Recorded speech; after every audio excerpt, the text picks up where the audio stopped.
Hi, I'm going to do another quick little movie about selvedges in deflected double weave.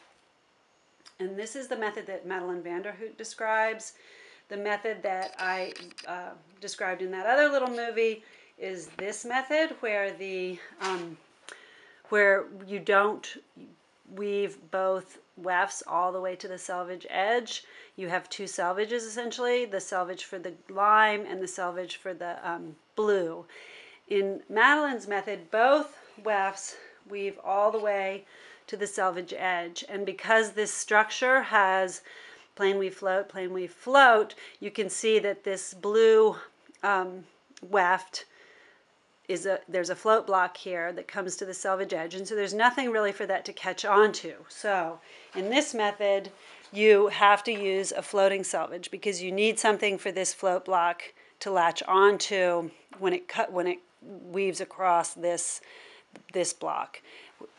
So we use a floating selvage, and then the other attribute that distinguishes this method from this method is in this method, when you're weaving green, you're carrying your passive weft, which would be the blue, up along its own float here. So it just integrates with the other floats, and you don't have to worry with it at all. In this case, because we have both wefts coming all the way to the selvage edge, we have to figure out what to do with our passive weft while we're weaving with our active weft.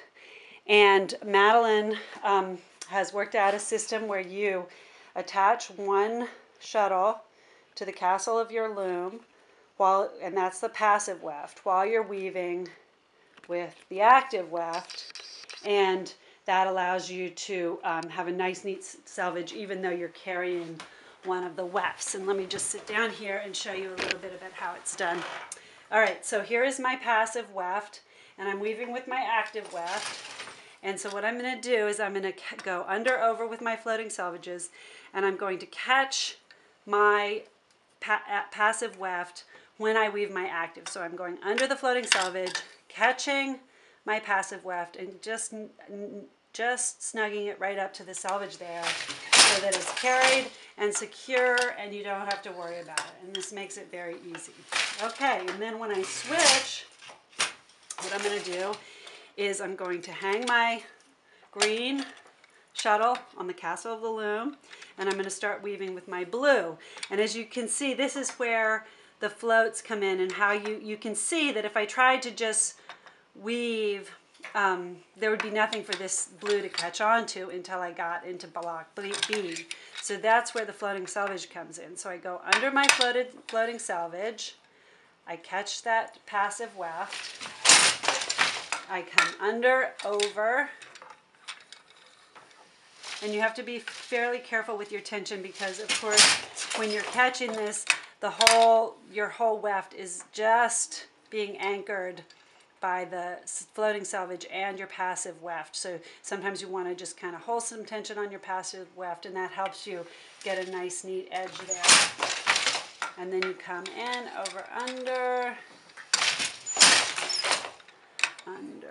over, and you catch that passive weft. And you can see that blue is going all the way to the selvage edge and making a nice, neat edge with the carried weft. And it's not that slow. It goes pretty fast once you get your system in place. It's not that fiddly. And then you switch. Okay, hope that helps.